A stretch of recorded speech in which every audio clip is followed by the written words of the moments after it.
এই যে আমি আর এই দেশে থাকবো না, 2022 সালে এটা যে এই দেশে থাকবো না, কারণ এখানে থেকে আমি কিছুই করতে পারবো না।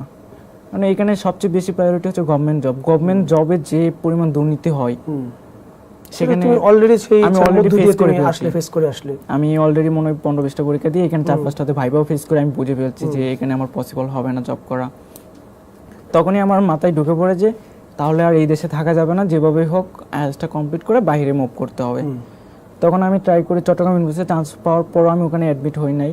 আমি এখানে ভাবি যে ঢাকায় একটা অনার্স কলেজে ভর্তি হয়ে থাকি, আর এখান থেকে আমি আইএলটিএসটা করে দেন আমি 1 মাসের মধ্যে আবার 2025 সালের শুরুর দিকে আমি মুভ করব। সেই আশাতে আমি আইএলটিএস করতেছিলাম, আমার শুরু হয়েছে আইএলটিএস।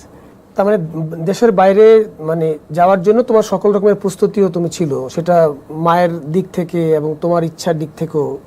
হ্যাঁ, ফ্যামিলির দিক থেকেও আর আমার ইচ্ছার দিক থেকেও আমি ওটা স্টার্ট করি, কারণ আমার ফ্যামিলি তো সব কিছু, ফ্যামিলি যেহেতু সাপোর্ট করছে আমার এই সিদ্ধান্তটা, তখনই আমি পুরোপুরিভাবে এটার দিকেই মুভ করি। যে ইভেন আমার ফ্রেন্ড সার্কেল যারা আছে ডিপার্টমেন্টের সবাই জানে যে ও ট্রাই করতেছে বাইরে চলে যাবে। সালমান, তোমার কয় ভাই বোন? জি, আমার 2 বোন 4 ভাই। আচ্ছা, তুমি কত নম্বর? আমি 3 নাম্বার। আচ্ছা, বড় ভাই কি করে? সবাই পড়াশোনা করছি। সবাই পড়াশোনা করছে। এখনো কারো জব হয়নি। বাবা কি করে?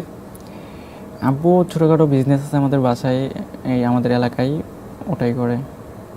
আচ্ছা, এবার আমি ওই প্রসঙ্গে যাচ্ছি, জুলাই বিপ্লবের প্রসঙ্গে যাচ্ছি। তুমি তিতুমির কলেজে ভর্তি হলে ইতিহাস বিভাগে, এবং তুমি ঢাকাতেই থাকছো, কিছু বন্ধু বান্ধব মিলে একসঙ্গে একটা ফ্ল্যাট নিয়ে সেখানে থাকছো। জি। তো সেখানে থাকা, এই কলেজে পড়াশোনা, সবকিছু খরচ তোমার কিভাবে আসতো? আমার পড়াশোনার খরচটা আপনার 2023-এর শুরুর দিকে মেবি আমি ঢাকাতে ঢুকছি, তো সে সময় থেকে আমার আম্মুই আমাকে পুরোটা সার্ভ করতো, যে টাকাটা কষ্ট হতো।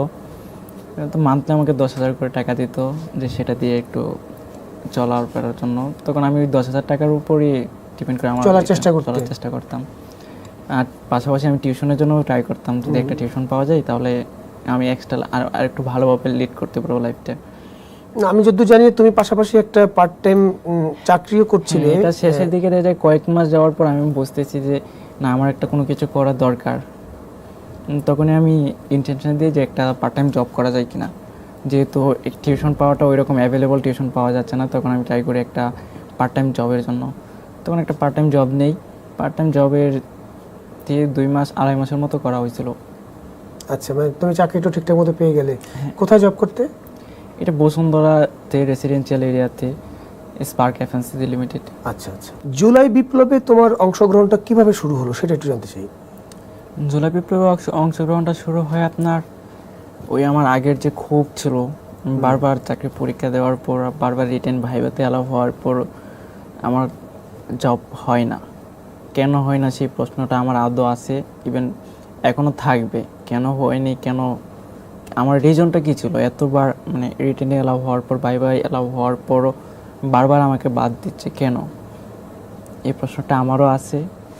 আমি এটা এখনও সবার কাছে বলি, কেন হয়নি, আপনারা গেটে বের করেন।